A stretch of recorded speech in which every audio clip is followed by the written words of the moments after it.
History of MMA by far. Yeah. There's nothing that's ever going to top this until something does. I don't think anything's ever going to top this, man. This was... I keep sitting back going, wow. Wow. Like literally just saying wow. When you've seen so much in your life, to sit there going wow. You can't. Can you? No. Justin Gaethje. Holy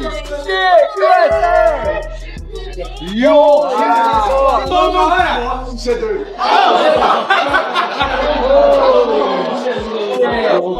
Quando eu falei, todo mundo falou que eu tava louco.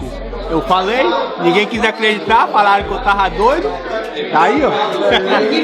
I can't believe that, man. Oh, it's really hard to put it into words right now. I mean, just trying to enjoy this moment. And yeah, it was such a crazy ride.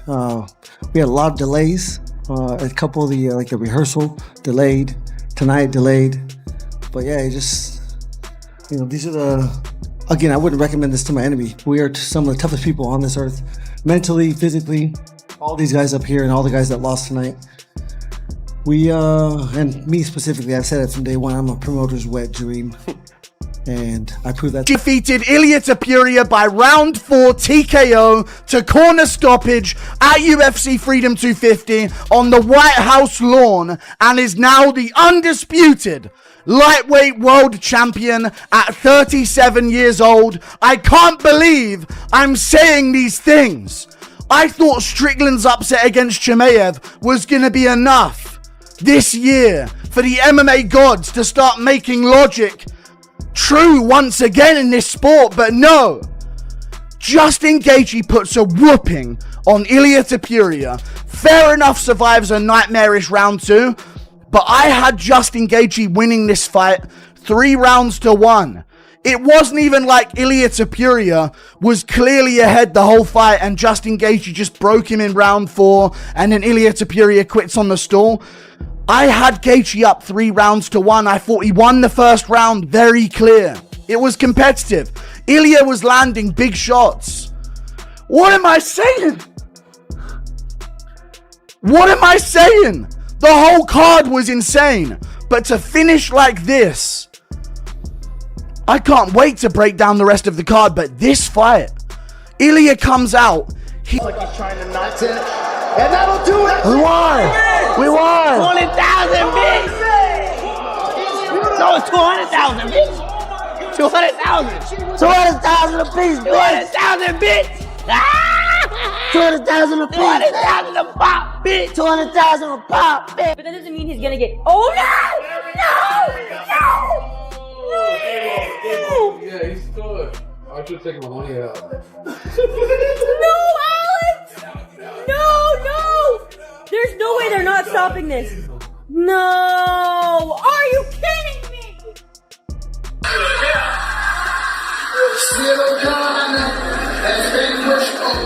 And then last thing I want to ask you about the co-main event, Ciryl, obviously amazing performance. He comes out and says, man, give me that rematch with Tom Aspinall. We need to get that done. Obviously, we're not going to make fights tonight, but is there anything standing in the way of you making that fight right now? Do you feel comfortable that's a fight you can make happen?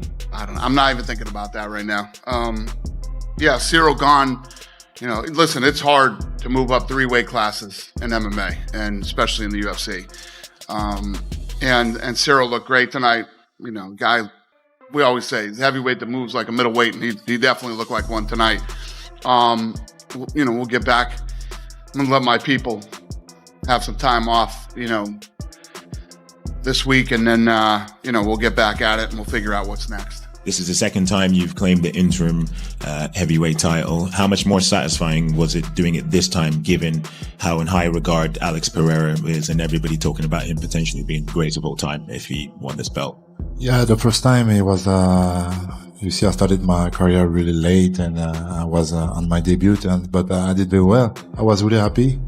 But when you feel the up and down in career, like the difficult to stay on the top is always a pleasure to go back on it. And so yeah, it's better. And because also the White House, because Alex Pereira, and because of the finish, you see, so I'm how the entire fight played out. I was counted out so bad. He's very good. My liver still hurts right now. The body shots were crazy. I mean, he was really, really fast. But when he didn't get the finish at the end of the second round, I think it really took the spirit. He really backed himself into a corner saying he's going to be so dominant. I said it. When we go to the second round, you're going to be like, what the When we go to the third round, you're going to be like, what the I proved that tonight. When they look back, I think my UFC Freedom 250 at the White House delivered far more than a memorable night.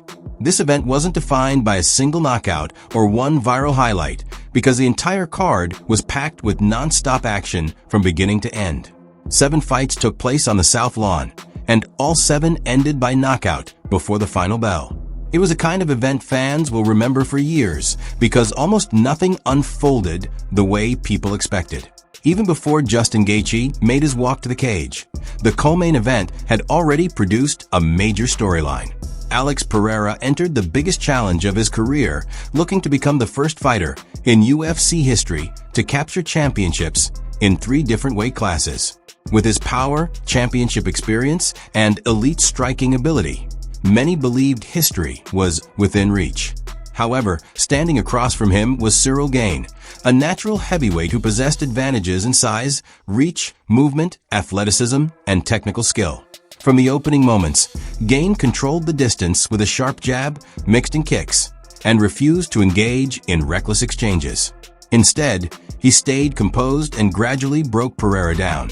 Early in the second round, Gane increased the pressure, landed a clean jab through Pereira's defense, and immediately sensed an opportunity. He followed with a relentless attack, overwhelming Pereira with combinations until the fight was stopped at 1 minute and 27 seconds of round 2.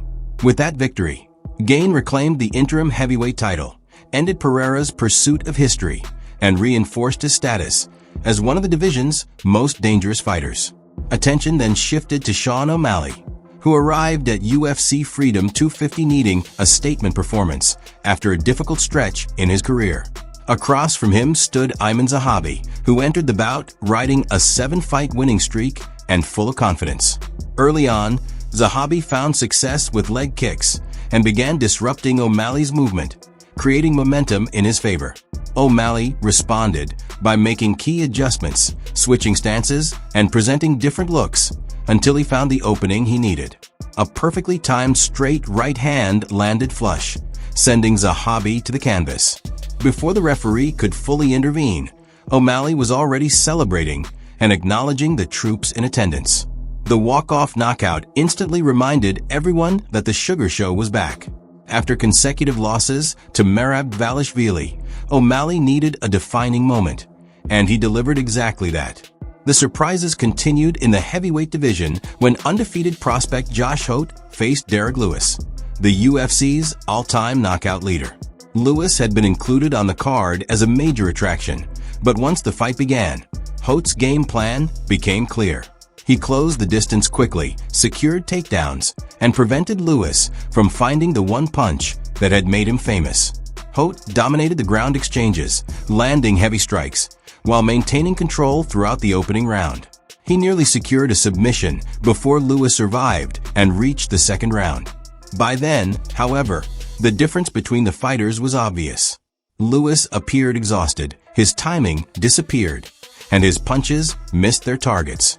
Holt remained sharp, repeatedly landing clean jabs and forcing Lewis to absorb more damage.